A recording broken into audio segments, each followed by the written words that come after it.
창세기 12장 1절부터 4절, 10절부터 20절까지 말씀입니다.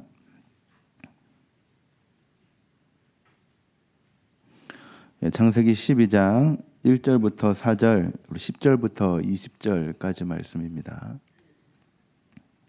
우리 한 절씩 교독하고 마지막 20절은 같이 읽도록 하겠습니다. 여호와께서 아브라함에게 이르시되 너는 너의 고향과 친척과 아버지의 집을 떠나 내가 내게 보여줄 땅으로 가라.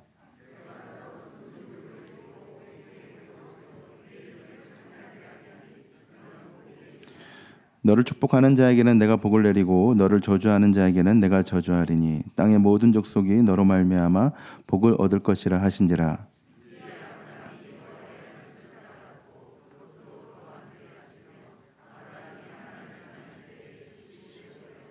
네, 10절부터 또 읽겠습니다. 그 땅에 기근이 들었으므로 아브라함이 애굽에 거류하려고 그리로 내려갔으니 이는 그 땅에 기근이 심하였음이라.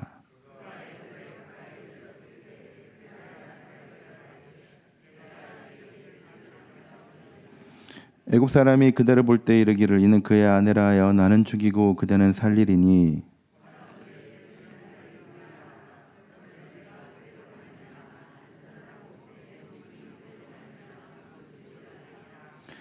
아브라함이 애굽에 이르렀을 때 애굽 사람들이 그 여인이 심히 아리따움을 보았고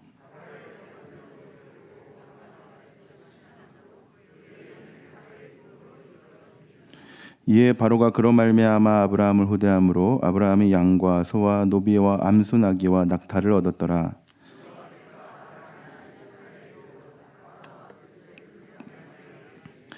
바로가 아브라함을 불러서 이르되 내가 어찌하여 나에게 이렇게 행하였느냐 내가 어찌하여 그를 내 아내라고 내게 말하지 아니하였느냐.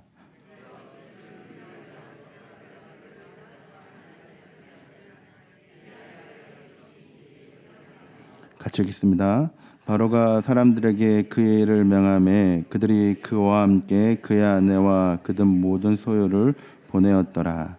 아멘.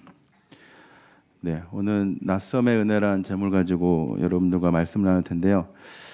이 본문은 제가 한 달 전쯤에 우리 중고등부 설교할 때 나눴던 내용인데 그때는 좀 다른 주제로 이 본문을 다뤘고 제가 그 말씀을 준비하면서 그 낯섦이라는 단어를 곰곰이 생각해 보면서 아브라함에게 한번 대입해 봤습니다. 그러니까 아브라함의 인생이 참 시작부터 계속 낯섦의 연속이지 않았나라는 생각이 들면서 이 본문을 가지고 언제 한번 설교를 해야겠다 싶어가지고 오늘 수요예배 때 하기로 했습니다.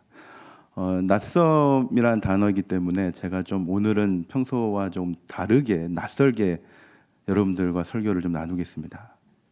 아시겠죠?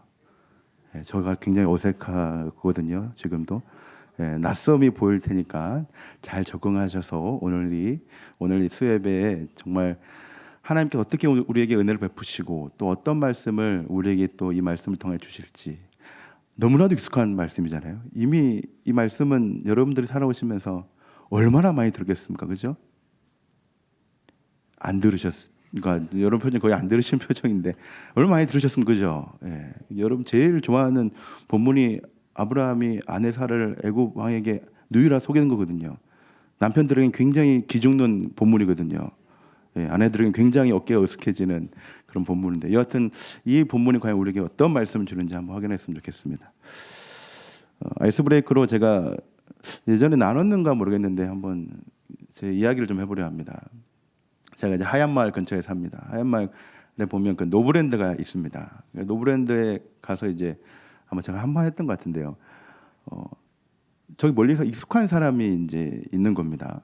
그러니까 한 60대 여성분이셨어요. 제 느낌에 우리 교회 집사님이거나 권사님이겠다. 왜냐면 너무 익숙한 겁니다. 그래서 제가 굉장히 고민했죠. 성함이 뭘까? 저분이 누구였지? 우리 교구는 아닌 것 같은데 막 고민하면서 이제 가까이 왔습니다. 그래서 제가 인사를 했죠. 안녕하세요. 그러니까 그분이 당황하면서 안녕하세요 이러더라고요.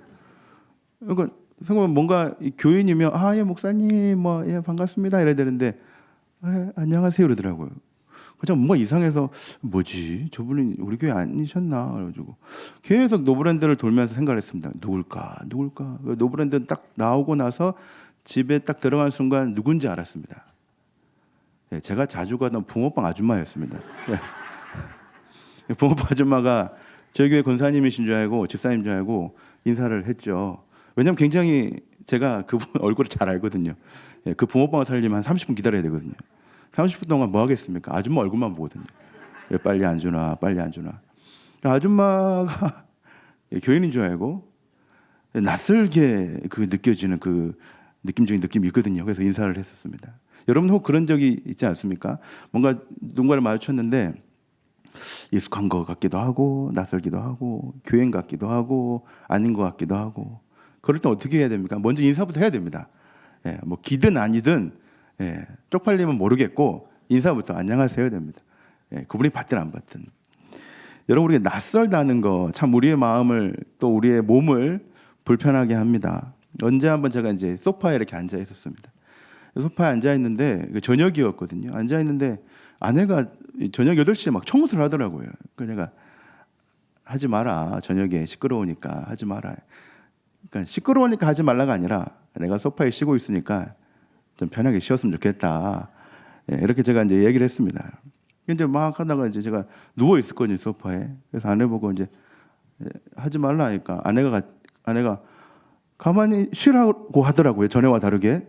전에 같았으면 내가 청소하고 있을 테니까 뭐 빨래를 돌려주세요, 뭐 아기를 봐주세요라고 하는데 그날은 제가 누워 있는데 계속 저보고 쉬라고 하더라고요. 여러분 문제입니다. 여기서 쉬면 될까요, 안 될까요?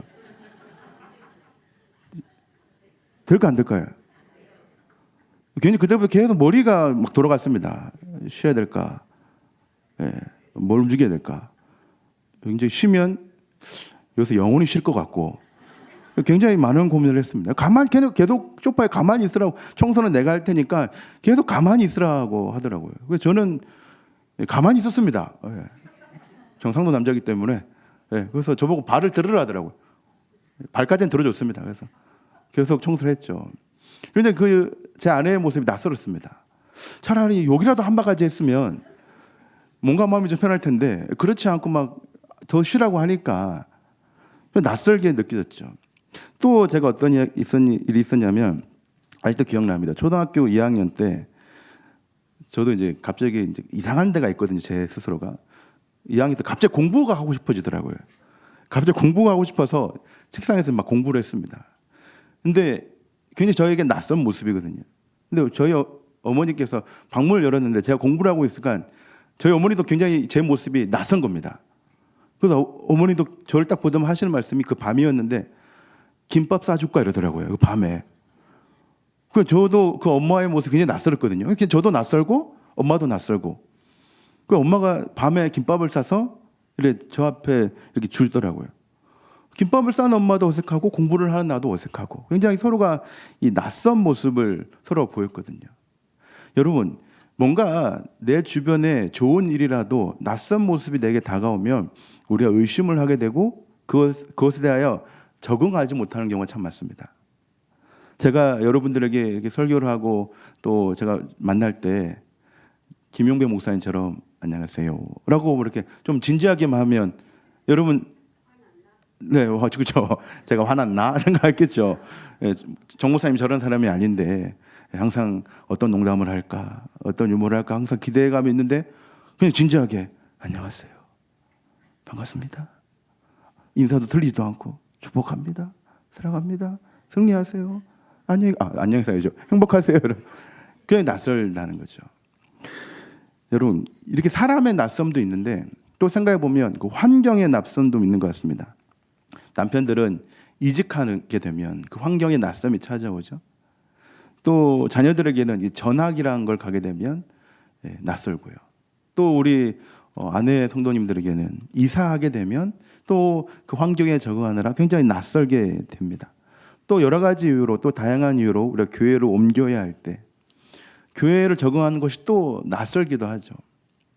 뭐 어떤 이유를 막론하고 내 주변의 사람이 바뀌고 환경이 바뀌면 그 낯선 환경이 우리에게 찾아오면 불편하게 됩니다. 신앙생활에도 낯섦이 있죠. 연말쯤 되면 그 은혜를 여러분들 잘 받으셔야 됩니다. 연말쯤에 이제 뭐 설교를 가거나 수련회를 참석하거나 기도회를 참석하거나 이제 은혜를 받죠. 그 연말쯤에 은혜를 우리가 받으면 꼭 이제 어떤 특별한 결단을 요구합니다. 그 특별한 결단이 뭘까요? 교사를 하든 성가대를 하든 뭐 임원을 하든 어떤 결단을 요구할 때가 있죠. 그래서 연말에 은혜 받으면 지원서 적잖아요. 성가대 하겠습니다. 교사 하겠습니다. 뭐 찬양대 하겠습니다. 하지만 결단을 했지만 우리의 막 마음은 기뻐요. 마음은 내가 헌신하고 교회에 봉사하겠다. 마음은 기쁘지만 우리 몸은 계속 기쁘지 못합니다. 하지 않던 것을 하게 되면 우리의 몸은 불편할 수 있다는 거죠. 그래서 사람이든 환경이든 신앙생활이든 우리는 적응하는 데 굉장히 시간이 걸립니다. 적지 않은 노력이 필요한 것이죠. 그런데 이제 아브라함을 보면요, 이 낯선 삶의 연속으로 살던 자였습니다. 히브리서 11장 8절에 보시면 이런 말씀이 있습니다. 믿음으로 아브라함은 부르심을 받았을 때 순종하여 장래 유업으로 받을 땅에 나아갈새 갈 바를 알지 못하고 나아갔으며 라고 합니다. 여기서 중요한 것은 갈 바를 알지 못하였다라는 것입니다. 낯선 곳으로 나아갔다라는 것이죠.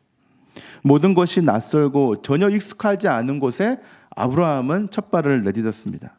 저는 이것이 아브라함이 믿음의 조상이 될 수 있는 시작점이라고 생각하는데요. 여러분, 아브라함이 몇 살일까요? 이 당시에 75, 75세였죠.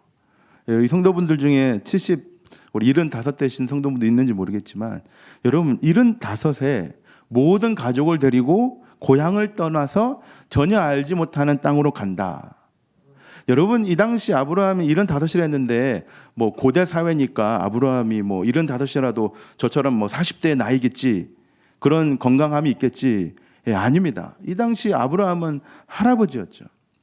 그런데 이런 할아버지가 모든 가족을 데리고 또 연로한 아버지를 데리고 고향을 떠나서 전혀 알지 못하는 땅으로 갑니다. 결코 쉽지 않죠.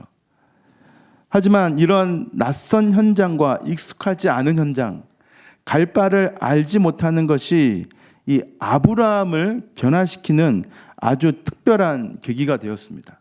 그러니까 뭐 이른 나이는 아니지만, 늦은 나이지만 이 갈 바를 알지 못하고 낯선 현장에 첫 발을 내디딘 것이 아브라함이 믿음의 조상으로 변화될 수 있는 시작점이라는 것이죠.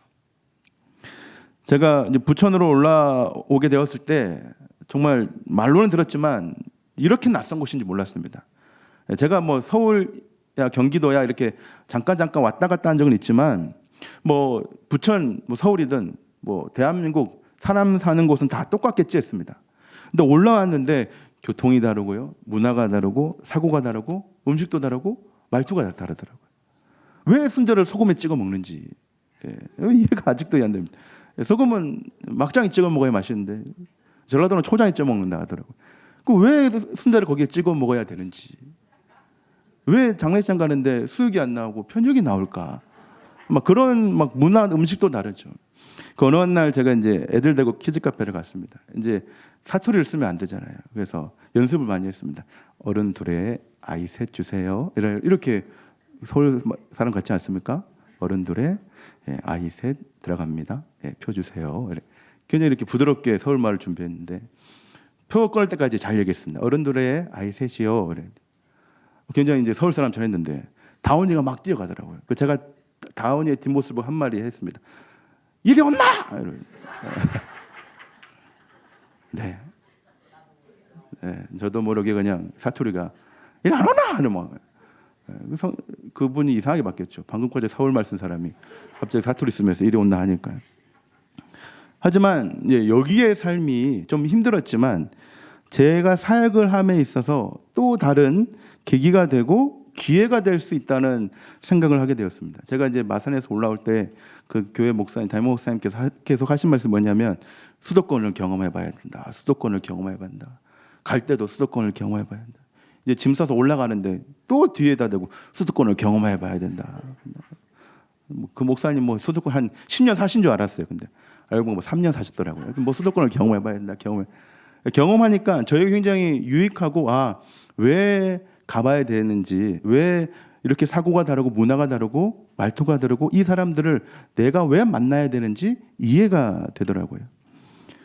여러분, 아브라함에게도 이 모든 것이, 이 낯선 환경이 자신을 변화시킬 수 있는 특별한 계기가 되었다는 거, 우리가 계속 이것을 인지하고 있어야 합니다.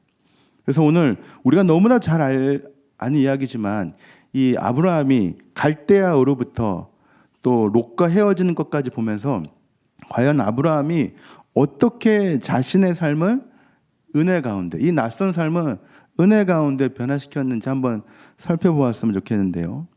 첫 번째로 이 아브라함이 갈대아 우르를 떠난다는 것은 너무나도 큰 날섬이자 부담이었습니다. 사람이 나이가 젊고 힘이 있을 때면 어디를 갖다 놔도 잘 살아남죠. 잘 먹고 잘 지냅니다.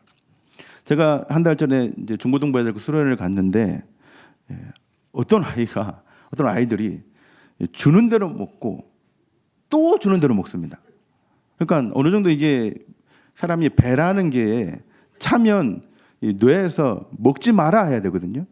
근데 이 아이는 그 신호가 잠깐 고장이 났는 거예요. 분명히 배가 부른 것 같은데 먹지 말라는 신호가 없는 것 같더라고요.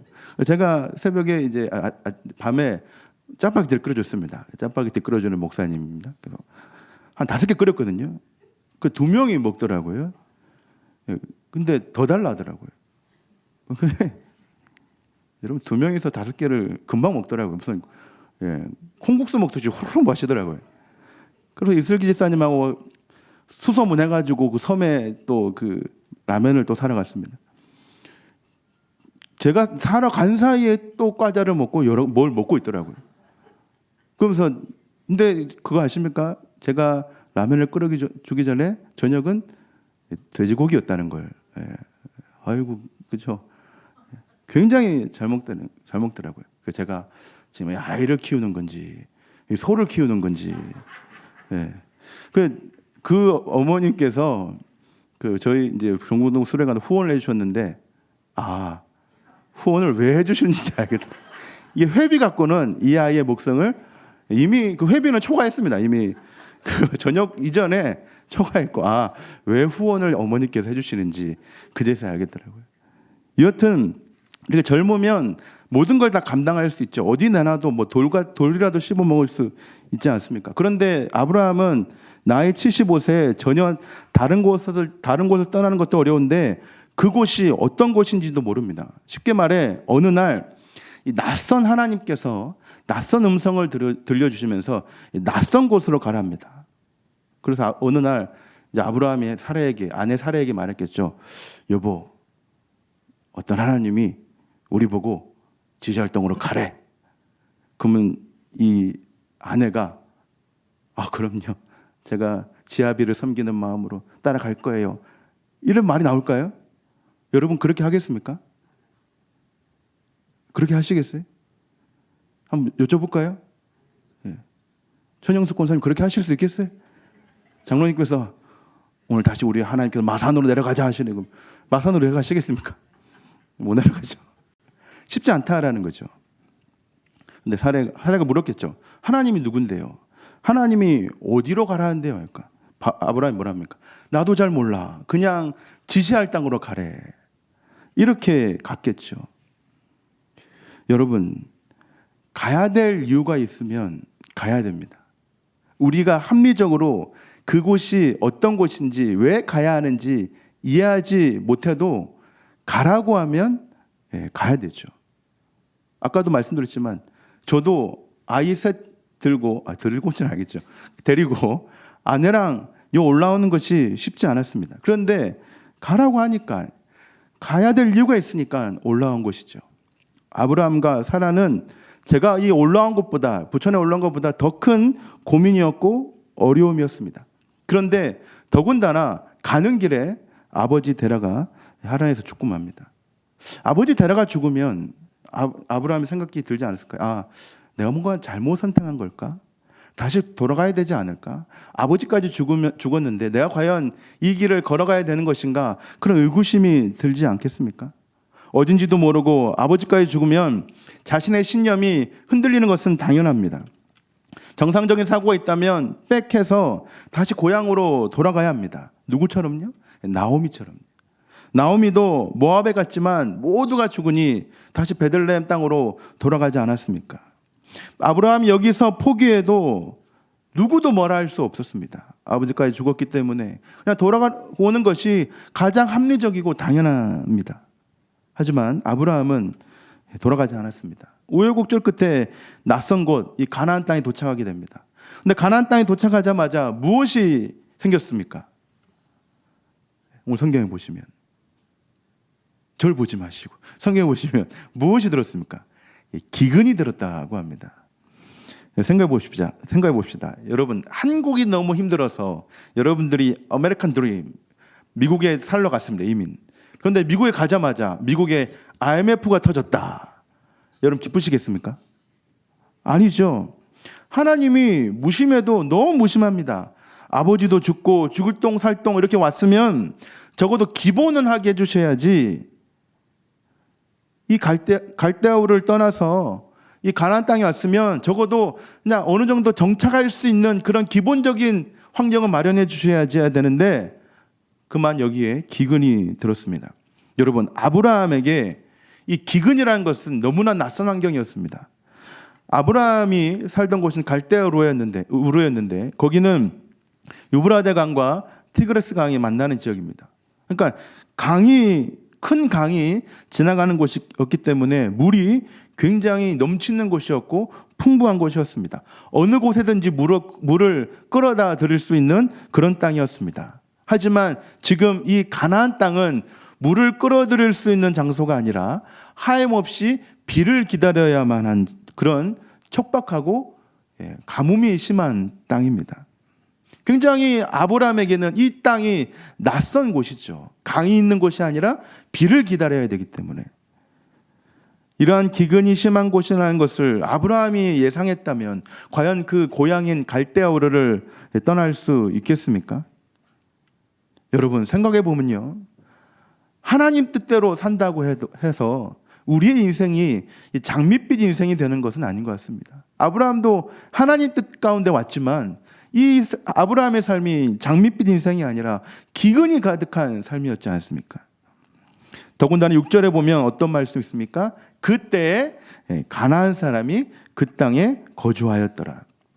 기근도 있고 다른 민족도 있는 아주 열악한 땅이 가나안 땅이었습니다. 그러니까 이리 치이고 저리 치이는 그런 상황인 것이죠.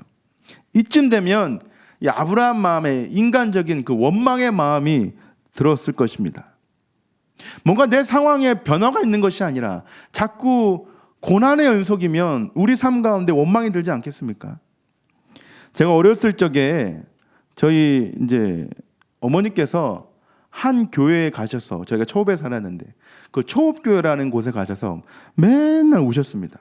왜냐합니까? 아버지는 뭐 경제사범으로 교도소 가셨고 아들 둘이 있으니까 계속 교회 가셔서 계속 우셨습니다. 남편은 없고 이 아들 둘을 데리고 살려고 하니 얼마나 힘드셨겠습니까? 그래서 저희 어머니가 하는 것은 기도하시면서 하나님 감사합니다. 하나님 감사합니다. 이런 기도가 아니었습니다.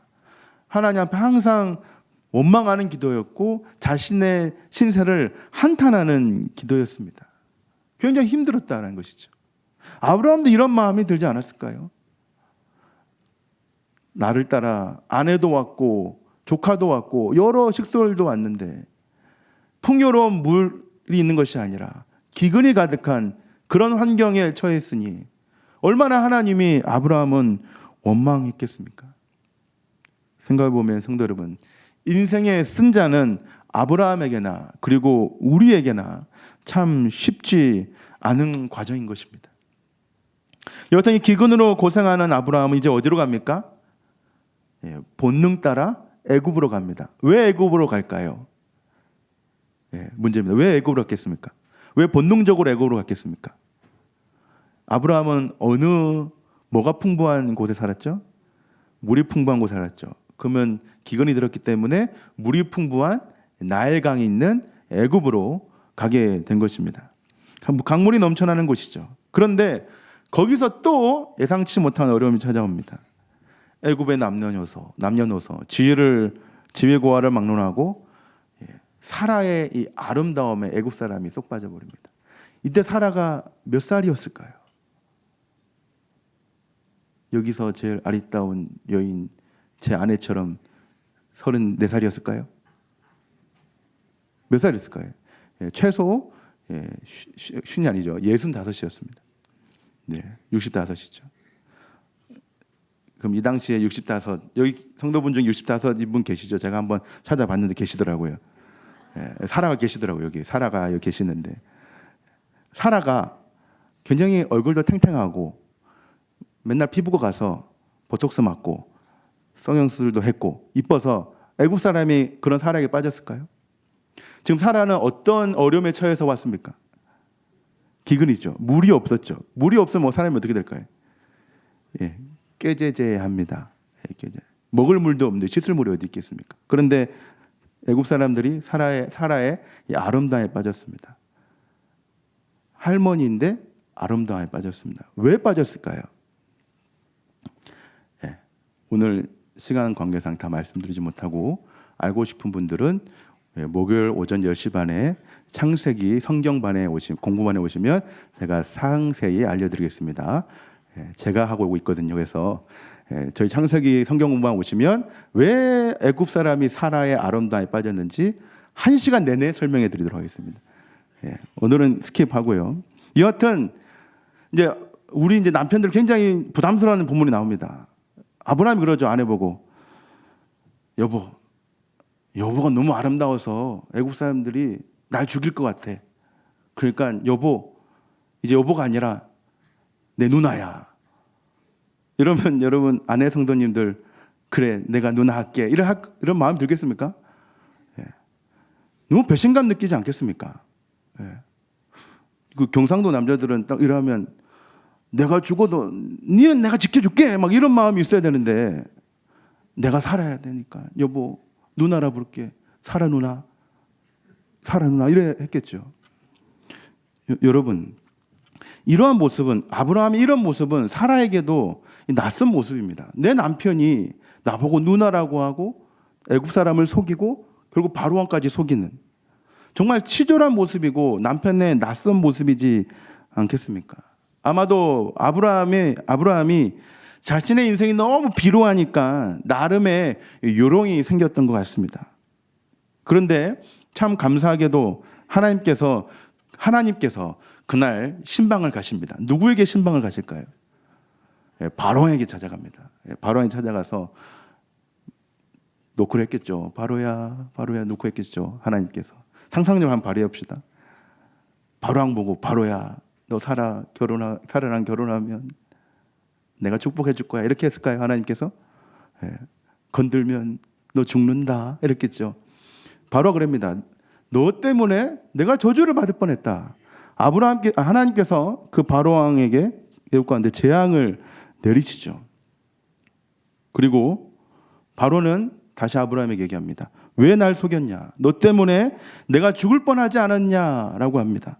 그러고는 아브라함과 사라와 모든 가족들을 애굽에서 쫓아냅니다. 물론 많은 것을 가지고 나갔지만 표면적으로 보면 아브라함과 그 안에 모든 식솔들은 이 애굽에서 쫓겨난 것입니다. 여기까지 오면 아브라함의 인생은 되는 인생이 아니라 안 되는 인생입니다. 처참하게 무너지는 인생이 바로 여기까지 보면 아브라함의 인생입니다. 그런데 오늘 본문을 보시면 또 다른 아브라함의 낯섦을 느끼게 됩니다. 어떤 장면입니까? 오늘 읽지는 않았지만 13장 보시면 정말 가까이 있던 이 조카 롯이 아브라함을 떠나게 됩니다. 여러분, 가족은요, 이 낯선 땅에서 유일한 내 편이자 나의 힘의 원동력이기도 합니다. 우여곡절 끝에 다시 돌아온 아브라함과 그 일행들, 이제 힘을 똘똘 뭉쳐서 이 어려움을 잘 극복하면서 살아가야 합니다. 그런데 물로 인하여 기근이 생겼고 물로 인하여 애굽에 내려갔는데 또 가나안 땅으로 오자마자 물로 인한 문제가 발생합니다. 아브라함 자신들의 목자들과 조카 롯의 목자들이 서로 우물 때문에 싸우게 됩니다. 여러분, 이쯤 오면 이 아브라함에게 이 물에 대한 트라우마가 생기지 않았을까요? 물로 인하여 이 세 번의 어려움이 찾아오면 결국 쉽지 않은 상황이겠죠. 그래서 그 대립이, 그 싸움이 너무 첨예해서 서로가 이제 갈라설 수밖에 없습니다. 아브라함이 그러죠. 조카 롯에게 내가 좌하면 나는 우하고 내가 우하면 나는 좌하리라. 여러분 생각해 봤을 때 여러분이 아브라함이라 생각해 봅시다. 먼저 선택할 수 있지 않을까요? 우리나라는 장유 유서이기 때문에 어른이 내가 먼저 선택한다 해가지고 내가 소돔과 고모라 땅으로 갈게 이럴 수 있지 않을까요? 정말 좋은 땅, 내가 정말 젖과 꿀이 흐르는 땅으로 먼저 갈게 라고 선택할 수 있지 않을까요? 근데 아브라함은 자신의 욕심보다 가족이 먼저였던 것 같습니다. 조카 롯에게 먼저 선택하라 하죠. 이쯤 되면 이 롯도 눈치가 있어가지고 좀 자기보다 아브라함이 나이가 많잖아요. 삼촌이기 때문에. 그러면 좀 편한 곳으로 가게끔 해야 되는데 이 조카 롯이 수완이 좀 좋았던 것 같습니다. 눈을 들어 좌우를 살펴보았는데 이 천국과 같은 땅이 있다라는 거죠. 거기가 소돔과 고모라 땅이었습니다. 거의 뭐 우리로 치면 압구정 강남급이었겠죠. 그 땅이. 그 땅을 보면서 선택을 하고 아브라함을 떠나게 됩니다. 여러분 아브라함은 망연자실하지 않았을까요? 어떤 기근도 버텨왔는데 이제는 가족과 헤어져야만 하는 상황. 이 자신을 버리고 세상의 안목을 쫓아 떠나가 버린 이 롯의 모습이 아브라함에게는 굉장히 낯설게 느껴지지 않을까요? 아버지도 죽고 조카도 떠나고 피부치는 다 떠나고 이 낯선 땅에 홀로 서게 된 아브라함. 내 주위에 아무것도 없는 것 같은 정말 불편하고 낯선 상황에 처하게 된 것이 바로 이 아브라함이지 않았을까요? 갈대아우로부터 지금까지 하나님의 뜻대로 된 거 없고 자신의 뜻대로 된 거 없습니다. 우리의 인생을 봤을 때, 그 아브라함의 인생을 봤을 때 결코 자신의 인생을 봤을 때 이게 과연 하나님의 뜻인가? 내가 가나안 땅에 도착했는데 기근이 나고 애굽에 갔는데 내 아내를 취하려고 하고 다시 가나안 땅에 돌아왔는데 또 물 때문에 가족과 싸워야 되고 이것이 과연 하나님의 뜻인가? 라는 그런 원망의 마음과 불편한 마음이 아브라함에게 계속 들지 않았을까요? 생각해 보았을 때 성도 여러분, 우리의 인생이 힘든 이유는 두 가지 이유인 것 같습니다. 첫 번째로 내 인생이 내 뜻대로 되지 않기 때문에 힘듭니다. 그리고 두 번째로 내 인생이 하나님 뜻대로 되지 않는 것 같기 때문에 힘든 것 같습니다. 그러니까 우리의 인생이 우리가 원하는 대로 또 하나님이 원하는 대로 되지 않는 것 같으니까 우리가 너무나도 지금 힘든 것이라는 것이죠. 사랑하는 성도 여러분, 그런데 한번 우리가 생각해 봅시다. 또 성경을 한번 자세히 살펴봅시다. 과연 이런 낯선 환경과 낯선 모습을 경험하고 있는 이 아브라함에게 또 아브라함 주위에 하나님이 계시지 않았을까요? 성경을 자세히 보시면 하나님께서는 어떤 이벤트가 있을 때마다 어려움을 아브라함이 겪을 때마다 하나님께서 친히 그 아브라함 삶에 개입하십니다. 아브라함이 출발하기 전 하나님께서는 우리가 오늘 본문 읽은 것처럼 하나님께서는 아브라함과 무엇을 맺으셨습니까? 언약을 맺으셨습니다. 그리고 가나안 땅에 기근이 들었을 때 하나님께서는 그를 애굽으로 인도하셨습니다. 여기서 해석학적 차이는 있지만 저는 이 400년 후 야곱의 가족을 기근에서 도우시기 위해 애굽으로 야곱의 가족을 인도하셔낸 것처럼 아브라함이 이 기근을 만났을 때 애굽으로 내려간 것은 하나님의 도우심이라고 생각합니다. 생각해 보십시오. 여러분, 이 부천 땅에 기근이 생기면 여기에 있는 게 하나님의 은혜입니까? 아니면 물이 흐르는 저 한강 근처로 가는 것이 하나님의 은혜입니까? 애굽으로 간 것이 어떻게 보면 하나님의 은혜의 방편일 수 있다라는 것입니다.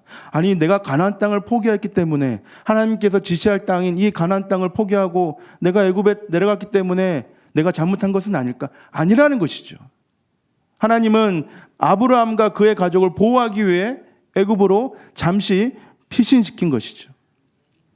세 번째로 애굽에서 목숨의 위협을 경험하였을 때 하나님께서는 아브라함에게 재앙을 내리셨습니까? 바로에게 재앙을 내리셨습니까? 바로에게 재앙을 내리셨습니다. 생각해보면 아브라함이 잘못한 거 아닙니까? 아브라함이 바로에게 거짓말한 것이고 애굽 사람에게 잘못한 것이고 또 자기 아내 사라에게 거짓말을 유도한 것이지 않겠습니까? 도덕적으로 볼 때, 윤리학적으로 볼 때 지금 비판받아 마땅한 사람은 아브라함입니다. 하나님께 벌을 받아도 이 아브라함이 벌을 받아야 됩니다. 하지만 하나님께서는 아브라함을 벌하지 않으시고 바로를 재앙 내리십니다. 네 번째, 롯이 떠난 그 자리에, 롯이 소돔과 고모라 땅으로 간 그 시점에 하나님께서는 13장 14절을 보시면 아브라함에게 찾아오셔서 또다시 언약을 맺어 주십니다. 이 모든 것을 종합해 볼 때 아브라함이 모두 마주친 낯선 상황은 하나님께서 함께 계셨습니다. 그냥 홀로 아브라함을 내버려 두고 알아서 잘 크겠지, 적당히 물 주고 거름주면 잘 크겠지가 아니라 아브라함을 정말 싸매주고 길러주고 보호해 주신 분이 바로 옆에 계셨던, 아브라함의 옆에 계셨던 하나님이라는 것입니다. 그래서 우리는 중요한 사실 하나 발견할 수 있습니다.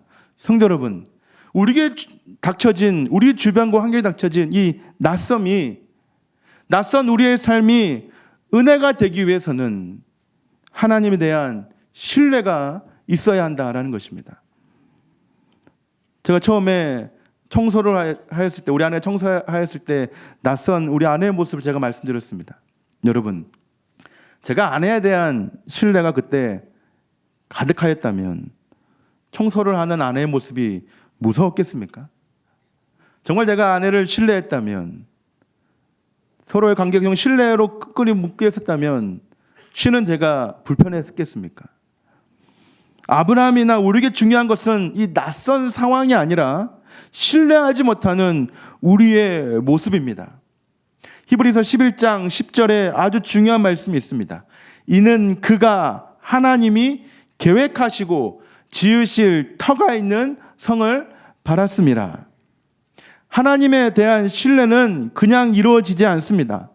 낯선 상황이 우리에게 계속 반복될수록 하나님에 대한 신뢰가 우리 안에 계속 커져 간다는 것입니다. 낯선 상황이 반복되고 우리에게 계속적으로 찾아온다고 해서 성도 여러분, 하나님을 저버리지 않을 거지 않겠습니까? 계속 두들겨 맞고 피 흘리고 우리가 넘어져도 결국 우리는 다시 일어설 거지 않겠습니까? 사랑하는 성도 여러분, 우리가 이렇게 다시 일어설 수 있는 것은 하나님께서 언젠간 이 낯선 상황을 은혜로 변화시켜 줄 그런 믿음이 우리 안에 있기 때문에, 하나님은 결코 우리를 버리지 않을 것이라는 신뢰와 확신이 있기 때문에 이 낯선 상황을 오늘도 우리는 버틸 수 있는 것이지 않겠습니까? 성도 여러분, 우리가 하나님께 고백할 것은요, 하나님을 신뢰하지 않는 솔직함이 있어야 합니다. 한 백화점 과일 코너에 이런 안내문이 붙어 있었습니다. 오늘 들어온 딸기는 좀 덜 달고 무릅니다. 수박과 참외도 아직은 제철이 아니라 당도가 살짝 떨어지니 구입에 참고하십시오 라는 문구가 붙어 있었습니다. 실제 우리 국내 백화점에 있었던 문구입니다. 성도 여러분, 내가 무르다는 것을, 내가 덜 달다는 것을, 내가 지금 제철이 아니라는 것을 하나님 앞에는 솔직하게 고백합시다. 하나님, 제가 정말 하나님을 신뢰하지 못하고 있습니다. 제가 하나님을 제대로 믿지 못하고 있습니다라는 그런 솔직한 고백이 저와 여러분들에게 있기를 바랍니다. 그런 순간을 지나가셔야지만 우리의 낯섦이 은혜로 바뀔 수 있는 것입니다. 그러면 하나님은 우리가 신뢰할 수 있도록 우리의 생각과 마음을 변화시켜 주실 것입니다. 일의 해결이 아닌 하나님 자신을 신뢰할 수 있도록 도와주실 것입니다. 오늘도 낯선 환경을 보내십니까? 그것은 은혜의 지름길입니다. 가족, 신앙, 경제, 자녀, 이 모든 낯선 환경과 어려움 때문에 힘들지 않습니까?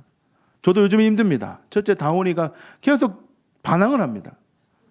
밥 먹으라 먹었는데요.